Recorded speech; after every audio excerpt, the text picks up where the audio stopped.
And welcome back to the Financially Simple Experience. Today, friends, I want to talk about firing yourself yet again. But today I want to talk about firing yourself as the business owner, as the CEO, as perhaps the largest shareholder within your company.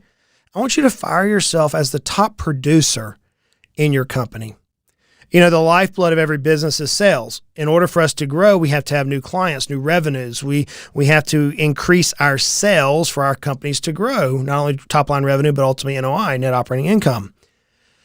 Many times for us as business owners, we find ourselves in this very interesting position that we are the top salesperson for our companies. Why is that? Well, perhaps we're the founder. We launched this company from nothing. We had a vision on what we could accomplish. We had a vision on how we could serve clientele greater or differently than perhaps competitors. And we have this vision, and it has burned into our ethos. We can speak it. We live it. It comes about as confidence from us. And as such, people, our potential customers, people who are referring business to us, centers of influences, say, hey, this individual really understands our product or service. They're passionate about it. And we end up being the top producer. The problem with that is it's going to hinder our 8-figure exit. After all, that's what we're trying to achieve in this particular series. We're trying to grow an advisory practice to an 8-figure exit. And in order for us to accomplish this, one of the things that is paramount is we must remove ourselves as the top producer in your company. When I first said this concept years ago, it came to me kind of as foreign. I didn't like the idea of letting go of new leads. You see, I'd been in the business now 15, 16, 17 years, and I'd reached the point where my knowledge was confident. I know what I know. And clientele would look and say, hey, you're experienced, you've been weathered, you've been tested. I mean, you lived through 08, 09, the downturn of the market. You lived through 2012, the real estate crash. You lived through so many things, man. We want your experience to help us guide us in our family and our life and our business. And as we know, in any type of business, the longer we're in business, typically the larger clientele, the more profitable clientele we attract. And so for us to say, hey, we're not going to work with these new clients, which are often larger than the clients we first began working with in terms of revenue production, it seems kind of, oxymoronic. It doesn't make sense to us. It's against everything we have in our nature and our ethos. But the reality is this. If we do not remove ourselves as the top producer within our company, the 8-figure exit may be outside of our grasp. It may be harder for us to achieve. Why is that? Well, there's 4 different points here that I want to think through with you. Number one is it's hard for us to decentralize our position. Another thing is it's multiplicative growth is difficult. We remove empowerment, and it's hard for us to meet, much less exceed, the industry standards. So let's think through each of these points. Decentralization is a key component for us reaching our 8-figure exit. We talk about it regularly. In your early days as a business owner, you were the jack of all trades. Often I say you were the CEO and the toilet cleaner. I mean, you did everything in the company in the early days. Perhaps you first bought a business, and as you were buying the business, you had to understand all the positions, the products, the services, the workflows, et cetera. And you became a master so that you can look through the company and find out where there were inefficiencies or where the value was being hindered. But as we grow, especially to an 8-figure exit, one thing is certain. We have to decentralize ourselves from the epicenter of the company. We have to allow the team to operate the company. No more is this true than in the sales process. Think about it. If you're trying to sell your company for 8 figures and you're the chief salesperson, in other words, all the clients coming to the company come through you, the salesperson, and you disseminate them out to the other advisors or other people within your company, what happens when you leave? Are the leads going to continue? See, this is what happens so many times. If you sell your company potentially for 8 figures, the buyer of the company is going to say, yeah, but when our chief producer leaves, we're not going to continue the run rate. We're not going to continue seeing the same growth models, and therefore we're going to have a dip down. So we're going to basically adjust the purchase price. We're going to harm perhaps the 8-figure exit. So decentralization of you, the owner, the founder, the CEO, the executive, whatever your title or position is, decentralizing you from the chief producer or the lead producer or the top producer, whatever your term is paramount for the 8-figure exit. Another benefit that comes from removing you as the top producer or firing yourself from the top producer is multiplicative growth. Scalability is another way to say it. You see, you're reducing your company-specific risk, as I just mentioned, with regards to you, the founder, the CEO, the owner, being the chief producer. What it does is it creates autonomy within a unit or with your team. If you could back yourself out of the sales position role and hire 1, 2, 3, 4 people to replace you, now you have reduced the company-specific risk around the sales process. You have multiple people who are now bringing in leads, maybe not to the same tune or the same volume that you yourself was doing. Maybe none of them would be a super producer, perhaps as you, the founder, were, but nonetheless, you're able to create scalability. You're able where if one of your salespeople are on vacation and a lead comes in, you have other people who can take the lead and follow the processes and thus create multiplicative growth. Another benefit is the ability to meet or preferably exceed industry standards. The ability to meet or exceed industry standards. We're going to talk today through what are the industry standards. And I want you throughout today's episode to listen to these standards specifically as it relates to the registered investment advisory practices. For those business owners who own financial advisory practices, we've done a lot of research and gathered the industry standards as of the most recent reports. I want you to think about these.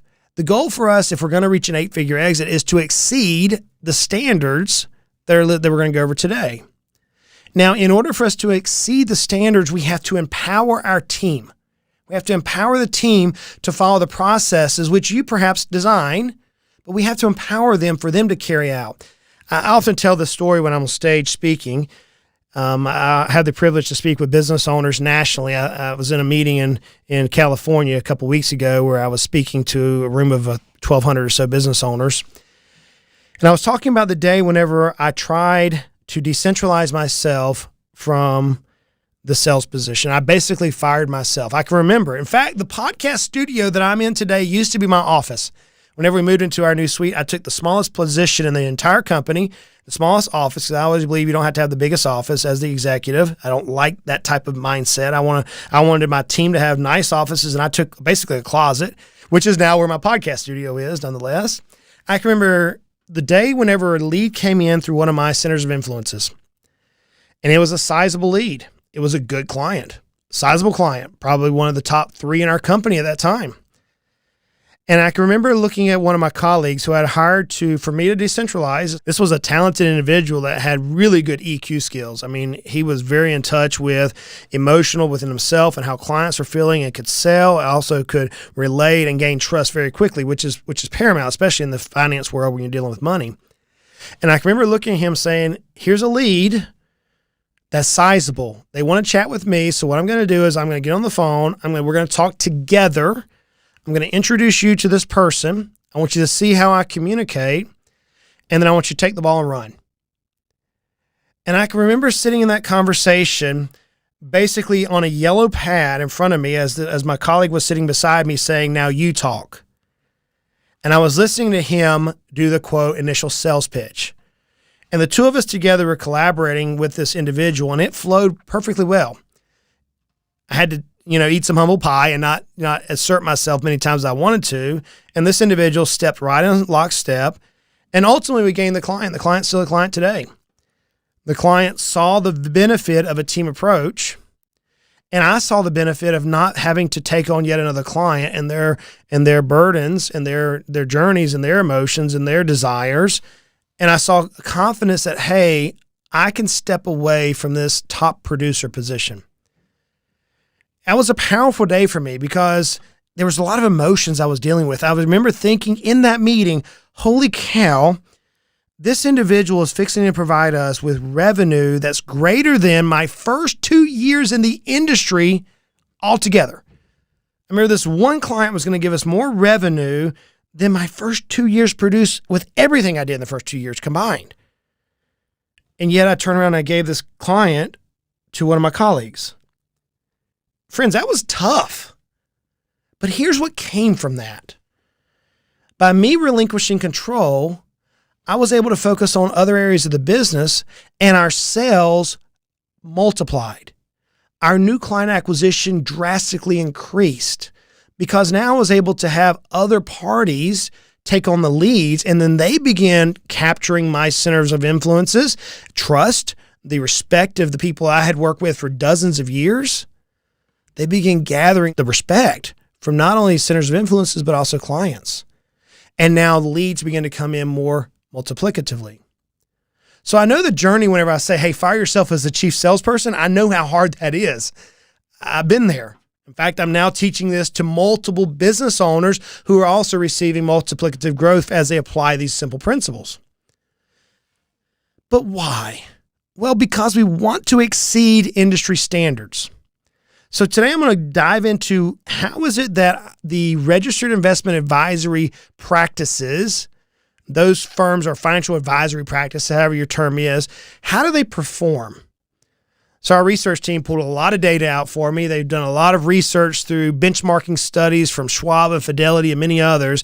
And there's many different interesting facts that we can listen to today. And then today we're going to have a little homework. After today's episode, we're going to pause and I'm going to challenge you to go back to your practice, do the homework, find the answer to the questions that we're going to provide at the end of the episode today. And then next week, we're going to come back and we're going to talk about how to apply now these concepts within your practice so that you can experience the 8-figure exit.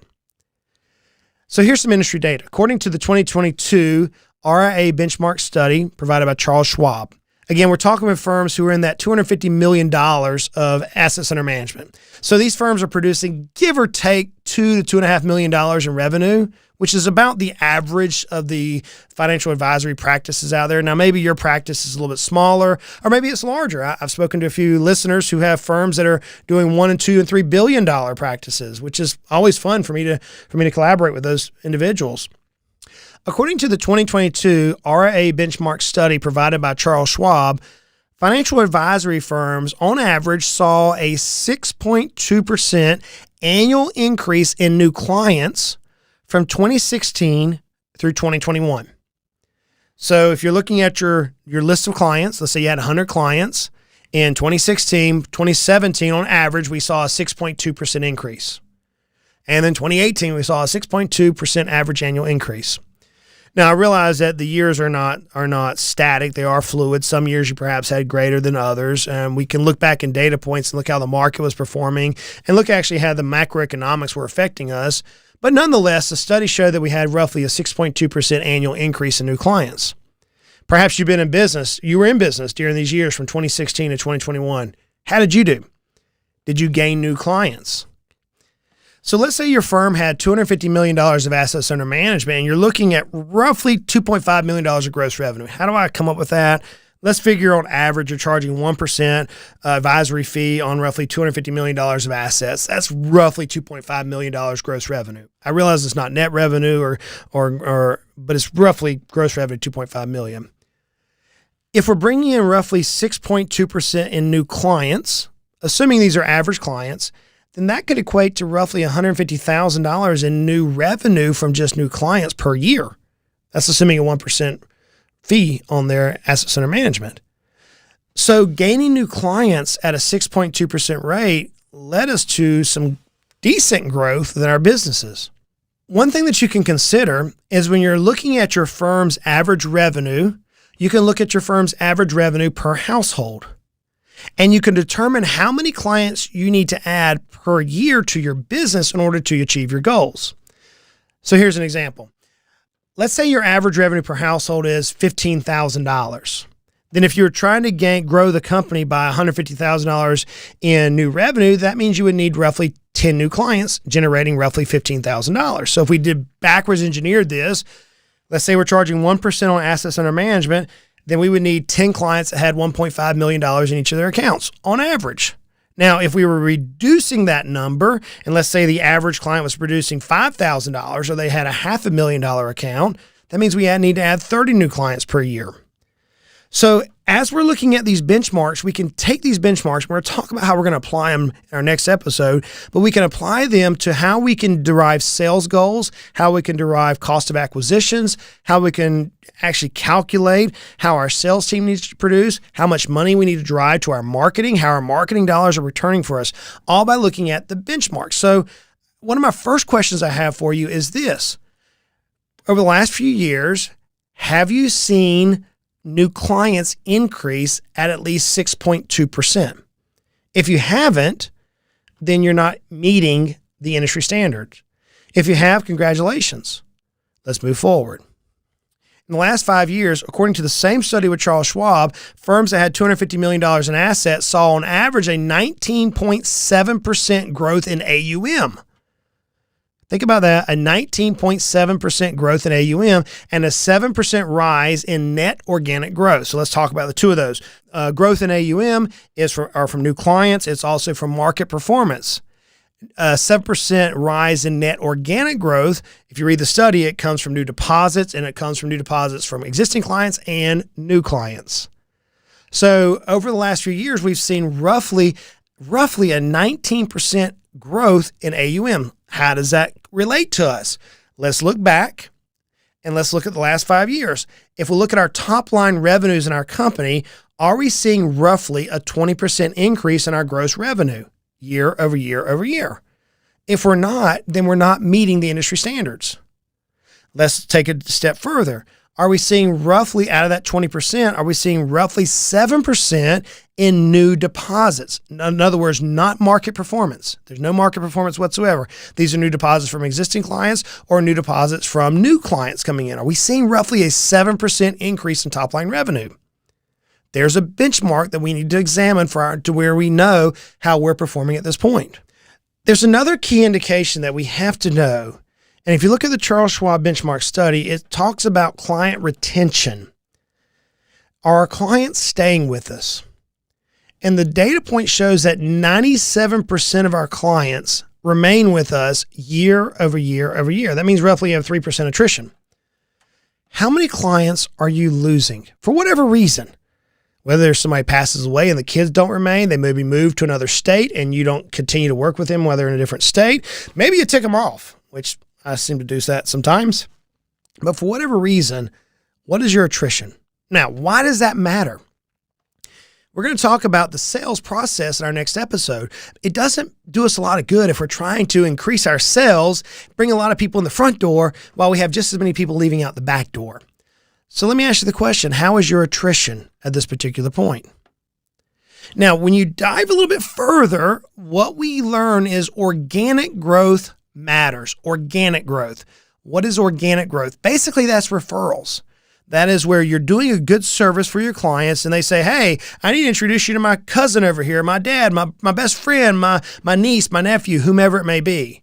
Maybe you're working with centers of influences like attorneys or CPAs or business brokers and they're like, dude, you did a great job for this client. Let me introduce you to another. They need your help. When you dive into the data points for benchmarking for our next episode, we have to understand that organic growth matters. The Charles Schwab 2022 study reflects that there is roughly an 11.3% compounded annual growth rate for investment advisory firms year over year. That sounds amazing. That sounds great.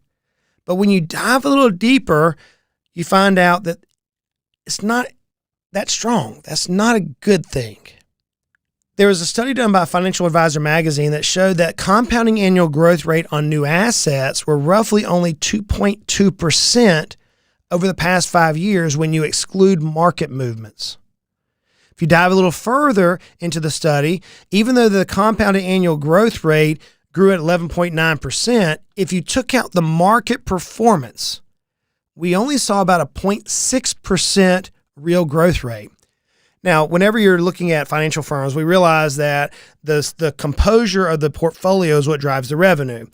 If we're invested in 100% equities and we're in a bull market, obviously the portfolio is going to grow and thus the revenue is going to grow more rapidly, perhaps than if they're invested in fixed income. So if you took a 60-40 position, 60% equities, 40% fixed income, and you ran that return during a 5-year period, we realized that even though there was roughly an 11.9% growth rate, compounded growth rate, that 11.3% of it came from market movement, equity movements during this time period. So the real growth rate for financial advisory practices is only 0.6.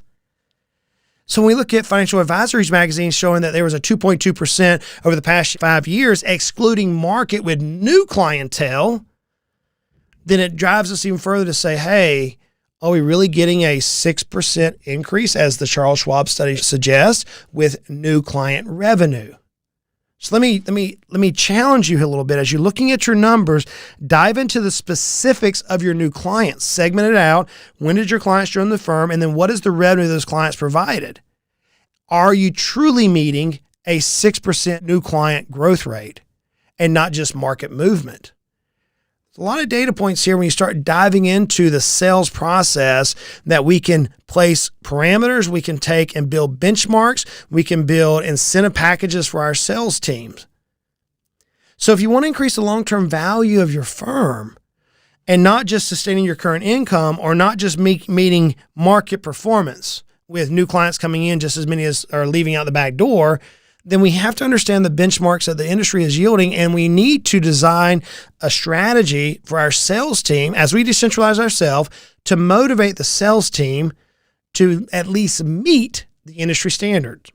So let me ask you, where are you at currently when you look at your business and compare it to the markets?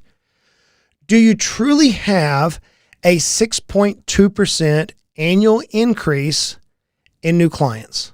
Do you truly have that? Don't just take your P&L, segment this out. Look at your new clients, name them. Look at the revenue they generated per year for the last 5 years. And then compare that number, whatever that combination, that sum total would be of those new clients in that year. Look at that in comparison to what your gross revenues were. Was there at least a 6.2% annual increase in revenue from new clients? That's the first starting point, friends. I was talking with a client this last week, actually just yesterday. I was talking with her and we were talking about new clients. And I asked her the question, how many new clients did you receive over this last month? She said 61. I said, that's amazing. That's twice the industry standard for your particular industry. She was ecstatic. I said, great. How much revenue did each of those clients generate? She goes, I don't know. I said, do you have a way to track it? She goes, I don't think so. We've never looked at that before. How would I track it? So in her particular industry, I told her how to backwards engineer and get those data points. I said, in order for you to know whether or not your marketing dollars are being efficient or your sales team is being efficient, you have to know how many new clients you receive, what the revenue is, and then how much it costs for us to get those new clients on a month-by-month basis. And only then can we ascertain whether or not our customer acquisition cost is truly valuable if we're staying at or exceeding the industry standards. So let's take all we've learned today and let's prepare for application. But before we can apply, we have to know where we're at. So here's some questions I want you to go back and do some research on for your own practice, for your own business. How many clients or customers do you have today? What is the average revenue per customer? Now, calculating how many clients you have is pretty easy. You can look in your CRM, you can look within your data points, but the average revenue per customer is easy as well. Look at your total revenue per month for total revenue for the first 6 months of this year, divide it by the number of clients you have, and there gives you your average revenue per client. Here's another question. What is your client or customer retention rate? How many customers have left your company in the last fiscal year? If you're looking for that rate, what you're going to say is let's say you had 200 clients and you lost 20 of them over the last year, that means you have a 10% attrition rate. What is your attrition rate right now? If it's greater than 3%, that means we're not even at industry standards. Those are baseline data points that all of us should know at any given point. These to me are foundational baseline data points that we as business owners have to know in order to run our business. Now, there are some data points that we need to know for value growth, especially for next episode. Here are the questions. How many leads do you receive per month? What are the sourcing of those leads? How is your close rate, or what's called lead conversion? In other words, if you get 10 leads in a month that you're able to speak with, how many of those did you convert? How many advisor hours or salespeople hours are dedicated a week to prospecting? You want to know that. And then ultimately, what is your customer acquisition cost? Now, customer acquisition cost, as I was talking earlier with one of my clients, you have to know the number of clients, the new clients you received. You have to know the revenue per client or total revenue from new clients during a month or quarter or a year. And you have to know your marketing spend.